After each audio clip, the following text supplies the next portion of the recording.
7:39 en el estudio el ministro de Economía, Fomento y Turismo, Nicolás Grau. Ministro, muchas gracias por la gentileza de estar acá. Buenos días. Hola, Iván. Al contrario, gracias a ti por la posibilidad de conversar. Oye, hay hartas cosas, tenemos que hablar de pescadores, por cierto, pero antes de eso hablemos del censo.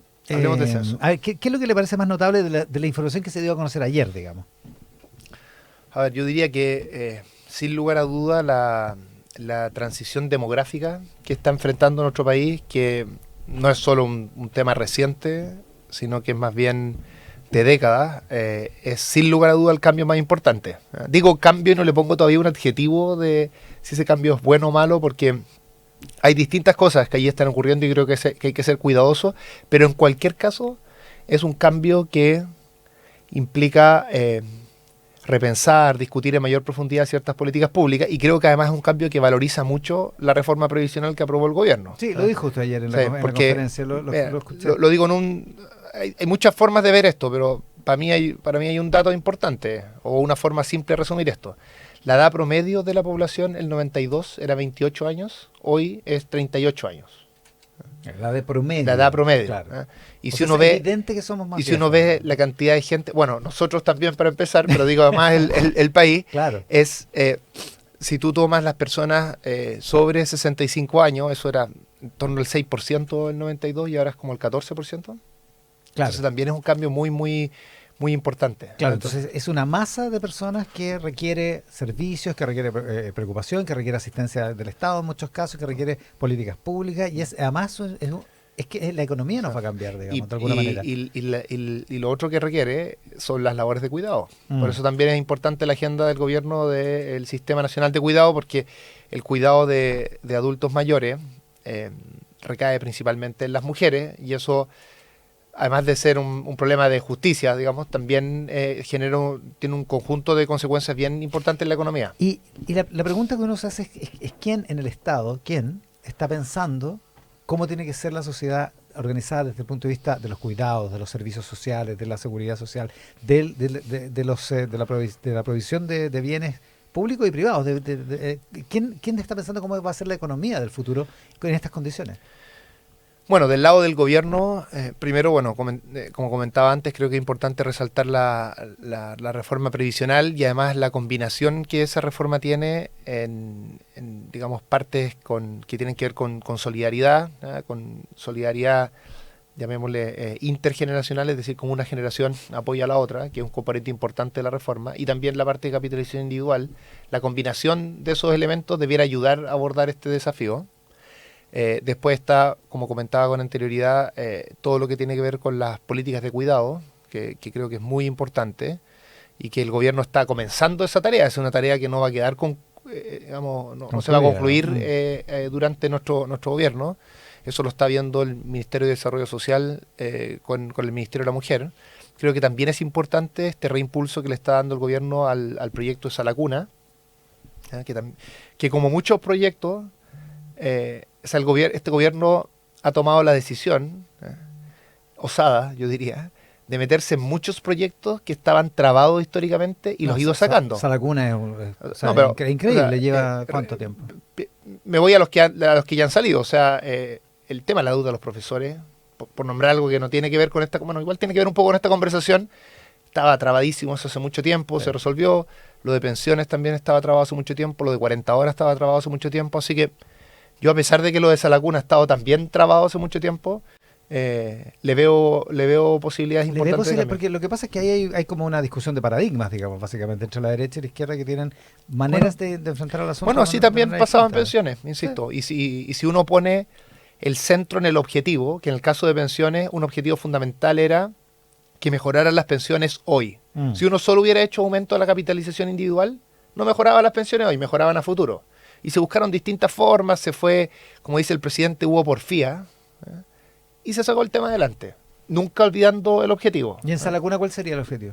Bueno, hay un par de objetivos ahí. Primero, hay un objetivo de cuidado de niños y niñas, que es muy importante, y otro, hay un objetivo de que las personas puedan participar en el mercado laboral, y creo que también hay un objetivo de que esto sea más equitativo entre hombres y mujeres. Porque como tú sabes, en el esquema actual, hay incentivos que están solo dados por la cantidad de mujeres que uno tiene en la empresa, y eso por supuesto que primero no ayuda, es un incentivo equivocado, en términos del mercado laboral, pero además es algo injusto. O sea, ¿le van a poner un énfasis a eso? Bueno, este último año. El gobierno ha dicho aquello y esto lo lidera el Ministerio del Trabajo, y el Ministerio del Trabajo ha demostrado ser muy capaz de liderar esta agenda. Hablemos de otros trabajadores, hablemos de los pescadores artesanales. En principio, a usted como ministro de Economía, ¿qué le parece la violencia de las protestas de los últimos 3 días? Bueno, ha habido algunos hechos que son inaceptables, y el gobierno ha sido muy, muy categórico al respecto, y yo creo que eso no amerita mayor discusión. El trasfondo de las protestas, el derecho a las personas a protestar, por supuesto que eso es algo que está bien en la medida que la forma sea la adecuada, y eso es lo que no se ha cumplido en estos casos. Y yo tengo la impresión, por lo que he escuchado en la prensa y también he conversado con algunos de ellos, que los dirigentes de la pesca artesanal comparten esto. Comparten que no ha sido adecuada la forma de protesta, y por eso algunos de ellos incluso han manifestado que no son necesariamente personas de la pesca artesanal. Yo no tengo los pescadores que salieron a bloquear ayer buques cargueros en San Antonio y en Valparaíso. Yo no tengo no es que no sean pescadores. Yo no tengo cómo saber quién es quién en esto. Lo único que estoy señalando es que el hecho de que los dirigentes de la pesca artesanal planteen esto es que, imagino, yo espero, todos reconocemos que los hechos de violencia que han ocurrido estos días no corresponden. Claro, lo que pasa es que los dirigentes dicen, en Caleta Portales, en Valparaíso, el miércoles hubo infiltrados, dicen ellos. Y ayer, no sé si podemos hablar de infiltrados, gente que se pone delante de un buque, carguero, para impedir la carga, y además se enfrenta con personal naval, digamos. No, por supuesto que eso no corresponde, y es muy peligroso. Es muy peligroso para ellos, y es muy peligroso para las personas. Así que a un carabinero le rompieron el casco. Nuestro llamado, como siempre en esto, es que las manifestaciones, en fin, se hagan de forma pacífica, y que, por supuesto, cualquier delito que ocurra en el contexto de una manifestación debe ser debidamente investigado. Ahora, esta ley de fraccionamiento pesquero es una decisión del gobierno de sacar de la reforma general de la ley de pesca este pedazo de la ley que probablemente es su corazón, o por al menos lo más llamativo, digamos, que es cómo se reparten las cuotas de pesca de distintas pesquerías. Y está en la Comisión de Hacienda. Ayer se viralizó un video medio tenso, digamos, entre el subsecretario Julio Salas, que es el subsecretario de Pesca, y el presidente de la Comisión de Hacienda, Felipe Kast, porque por los plazos, porque no se cumplen las urgencias, en fin, porque no se sabe qué es lo que va a pasar, digamos.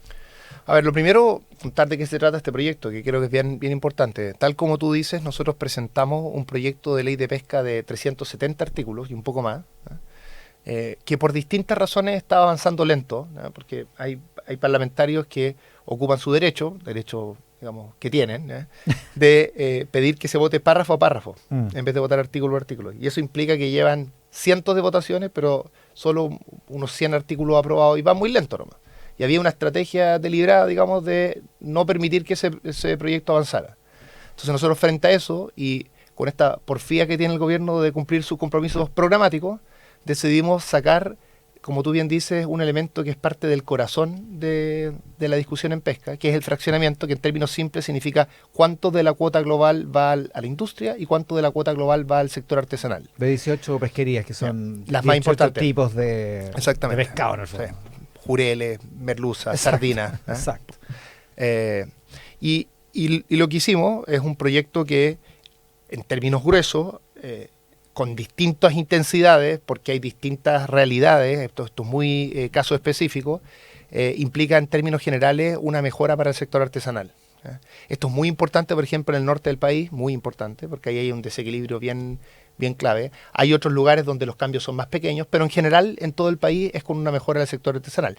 Por eso que la demanda principal del sector artesanal ahora y hace tiempo ya, es que este proyecto se apruebe lo más rápido posible, y lo que ha generado, digamos, más controversia es la demora de la votación. Por supuesto, la demora de la votación, que a nosotros no nos simpatiza como gobierno, no justifica los actos de violencia. Quiero dejar muy claro que pero sí quiero señalar que una de las molestias principales que existen es por la demora, y yo creo que lo que les pasa a los pescadores cuando ven este tema es que ellos ven lo que sucedió en la Comisión de Hacienda de la Cámara de Diputados, porque esto ya se discutió en la Cámara de Diputados.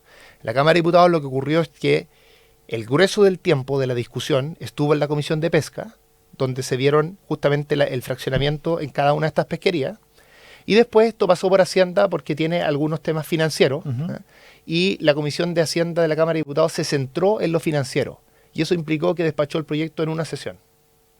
Lo que Claro, ha ocurrido, no se metió en el resto de la... ¿qué es lo que normalmente hacen las comisiones de Claro. Hacienda? Porque las comisiones de Hacienda, como ven muchos proyectos, No pueden ver lo todo que el- hacen todo el- es que se completo. concentran en los aspectos financieros, los que tienen impacto en las finanzas públicas o algunos cambios institucionales también tienen que ver.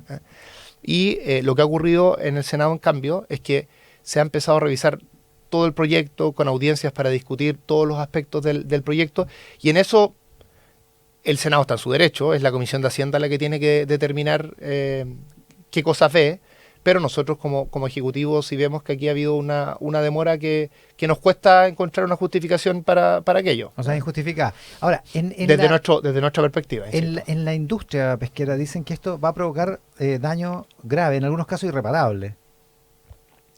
Bueno, es normal que sectores regulados hagan ese tipo de declaraciones cuando hay un cambio en la regulación. Pero yo diría que en términos muy gruesos, o sea, en términos generales, lo que hace el proyecto es, en muchos casos, poner en la ley lo que ya ocurre en la realidad. Por ejemplo, en el norte, el sector industrial tiene, en ciertas pesquerías como sardina, anchoveta, tiene mucho más que el sector artesanal, pero en la actualidad, por distintas razones, el sector artesanal está pescando mucho más de su cuota. Entonces, lo que hace en parte el proyecto es que le da la cuota que ellos están pescando. Como regularizar, digamos. Eso ocurre en muchos casos. Y hay otros casos que los cambios son muy medidos, y en general nuestra perspectiva ha sido que, y seguirá siendo, que tanto la pesca industrial como la pesca artesanal son importantes. O Las sea, dos, ¿usted dice que el gobierno no tiene un sesgo antiindustria, digamos? no, el proyecto favorece a la pesca artesanal, eso es cierto, pero favorece a la pesca artesanal porque a nuestro juicio hay una mala distribución actual, y se puede tener una nueva distribución que haga compatible y permita el desarrollo adecuado de ambos sectores. Se lo pregunto porque el gobierno llegó al gobierno, precisamente ganó las elecciones, entre otras cosas diciendo que iba a derogar la ley de pesca, que era una ley corrupta por su origen, pero que además porque estaba favoreciendo de manera indiscriminada a las grandes familias que son dueñas de la industria pesquera. Que la ley de pesca sea una ley que tuvo graves problemas de corrupción no es una declaración del gobierno, sino que es, digamos, un hecho en la causa porque fue verificado por la justicia. Judicial, digamos, hubo un par de parlamentarios en la cárcel en un tiempo por esta ley. Ahora, el tema acá es mucho más general, ¿no es cierto? No es solo un problema de que hay una ley con problemas serios de corrupción y por lo mismo una ley ilegítima para la gente. Fíjate que cuando se votó nulidad de esta ley, que es la primera vez que se ha votado algo así en el Parlamento, se votó de forma unánime en la Cámara de Diputados durante esta administración. O sea, el problema de legitimidad no es un problema que inventó el gobierno, pero sí lo que nosotros dijimos durante nuestro programa y que mantenemos es que es importante hacer un cambio legislativo que favorezca al sector artesanal, agregando aquello que el fin último de aquello es encontrar un mejor equilibrio entre la pesca artesanal y la pesca industrial, porque ambos aportan al desarrollo del país. Ministro, estamos con el ministro de Economía, Nicolás Grau. Permisos. ¿En qué va? ¿En qué ha avanzado? Bueno, tuvimos un avance muy importante esta semana. Mientras Chile vibraba por el partido Chile-Ecuador, nosotros estábamos con unos 3 senadores terminando las últimas votaciones. Terminamos a las 12 de la noche ese día. ¿Ya? No se perdió mucho. Y yo estoy muy, bueno, sufrí algunas votaciones, pero el resultado fue muy bueno. Entiendo que en el caso del partido de Chile se sufrió mucho, pero el resultado no fue tan bueno. No, estuvo muy bien, yo estoy muy contento, muy agradecido además de los parlamentarios. Se hizo un trabajo, tienes que pensar, Iván, que esta es una ley que nos va a permitir reducir los tiempos, al menos, porque estas son las estimaciones que hicimos con el proyecto que ingresamos a la Cámara de Diputados, que ahora se ha vuelto más ambicioso, al menos entre un 30 y un 70%. Te puedo dar ejemplos de esto bien concreto. Es una ley que reforma muchas cosas para lograr este objetivo. Es una ley que versa sobre los permisos sectoriales, es decir, la parte que no es la ambiental. Exacto. Y que para estos efectos interviene 39 leyes. Esa es la magnitud, la magnitud de lo que se hace. Y por supuesto, una ley de esa naturaleza requiere mucho debate, y yo diría que el debate que hubo en la Comisión de Economía del Senado fue de muy buen nivel. Y nosotros estamos, por supuesto, en una conversación, nos cambiamos distintas cosas. A mi juicio, yo diría que todo lo que cambiamos en el Senado es positivo. Es decir, no lo siento como algo, como una imposición, sino que realmente hubo una mejora del proyecto. Déjame darte un ejemplo bien concreto. Uno de los problemas que existe en la actualidad es que hay permisos que se piden de forma secuencial. Claro. Imagínate un permiso te toma 6 meses y después otro permiso te toma 6 meses, Claro. el siguiente. Entonces te demoras ahí un año. Digamos. Te demoras un año. Si tú dijeras simplemente, mire, vamos a prohibir que se pidan en forma secuencial y que el titular del proyecto tenga derecho a tramitarlo de forma paralela, eso inmediatamente te reduce el tiempo a la mitad. Y bueno, ese es uno de los cambios que hicimos en la discusión en el Senado. Dijimos, los titulares siempre van a tener el derecho a tramitar de forma paralela las autorizaciones. Y esto permite además lograr el objetivo central del proyecto, que es reducir sustantivamente los tiempos sin bajar el estándar regulatorio. Fíjate que en este ejemplo, que tú tramites 6 meses y después 6 meses, versus 6 meses inmediatamente los 2 permisos, no cambia nada la exigencia que le va a hacer el servicio. La exigencia es la misma, el tiempo es Por lo tanto, que se reduce. Y otro ejemplo de algo que me gustaría resaltar, que hace el proyecto, que es un ejemplo que toca algo que ha estado muy en la palestra, es el tema de declaraciones juradas. Lo que hace el proyecto básicamente es, habiendo trabajado esto con servicios sectoriales durante el 2023, nosotros partimos este proyecto a finales de 2022 y trabajamos todo el 2023 con 40 servicios que dan estas autorizaciones, para llegar a un acuerdo con ellos, porque ellos son los que saben cómo se dan esta autorización. Nosotros tenemos la mirada sistémica desde el Ministerio de Economía. Entonces, una de las cosas que hicimos fue identificar permisos que podían reemplazarse por declaración jurada en contextos de bajo riesgo. ¿Qué significa una declaración jurada? Que uno dice, mira, el estándar regulatorio que me pide la ley, yo lo cumplo. Es decir, de nuevo, no cambia el estándar regulatorio, sino que solo cambia quién certifica el cumplimiento del estándar. Y un ejemplo concreto de esto es el permiso que hay de modificación de cauce. Esto va a ser para cauces menores, por ejemplo, un canal de regadío. Y para decirlo de forma bien concreta, un proyecto fundamental para el país, como Quimal Aguirre, más de 1.000 kilómetros de línea de transmisión, tiene más de 1.000 permisos que solicitar de modificación de cauce. Eso en la actualidad se ve permiso a permiso. Y esto podría ser reemplazado por una declaración jurada. ¿Por qué una declaración jurada? Porque es muy bajísimo el riesgo de eso, porque son cauces muy pequeños, y le va a permitir agilizar a un proyecto de esa naturaleza. Y le va aunque el proyecto esté ya en construcción, digamos. Lo que pasa es que ese proyecto todavía no pasa por el sistema de evaluación ambiental. Entonces, probablemente cuando nuestro proyecto ingrese, cuando nuestro proyecto se vuelva ley y esté en régimen, ellos van a estar empezando el proceso del sistema de evaluación ambiental. Pero más allá de esto, estoy dando un ejemplo. Vamos a tener que hacer muchas líneas de transmisión a futuro. No, sin duda. Solo preguntando si los proyectos ya están vigentes se pueden acoger a estos cambios. En la medida que partan sus permisos sectoriales, digamos, posterior a la entrada del proyecto. Ahora, pongo este ejemplo porque, de nuevo, esto ilustra primero cómo va a reducir los tiempos de un proyecto de inversión de esa naturaleza, fundamental para el país, pero también ilustra cómo esto va a cambiar y mejorar la situación en los servicios. Porque la DGA, que es un servicio que depende del MOP, que está a cargo de estas autorizaciones, que la Dirección General de Agua. Por supuesto que la tiene muy difícil si tiene que revisar solo para un proyecto 1.200 autorizaciones. Entonces, una de las cosas que hacen las declaraciones juradas, Iván, es que se hace cargo de que parte importante de los retrasos que existen en los tiempos no es porque la gente esté haciendo mal su pega en los servicios, sino principalmente porque están colapsados los servicios. Y están colapsados porque están revisando autorizaciones de bajísimo riesgo. Es decir, hay una mala asignación de los tiempos en eso. Los tiempos, a ver, yo nunca hablo de permisología. Sí, yo sé. Y no hablo de permisología porque eso tiene una connotación peyorativa que olvida que los permisos sí buscan evitar un riesgo. Riesgos importantes. Digamos, en Chile no se caen los edificios por temas regulatorios. Pero el tema acá es que hay un mal equilibrio entre el riesgo real del proyecto y la cantidad de autorizaciones que tiene que enfrentar, y los servicios están colapsados revisando autorizaciones de bajísimo riesgo. Entonces, lo que hace este proyecto de manera fundamental es que saca esas autorizaciones, las pasa a declaración jurada, y eso nos va a permitir ir más rápido y concentrarnos en las cosas que realmente importan. ¿Cuándo sale del Congreso esto? Yo espero en abril, porque pasamos a la parte más importante. Tenemos que ir a la Comisión de Hacienda ahora.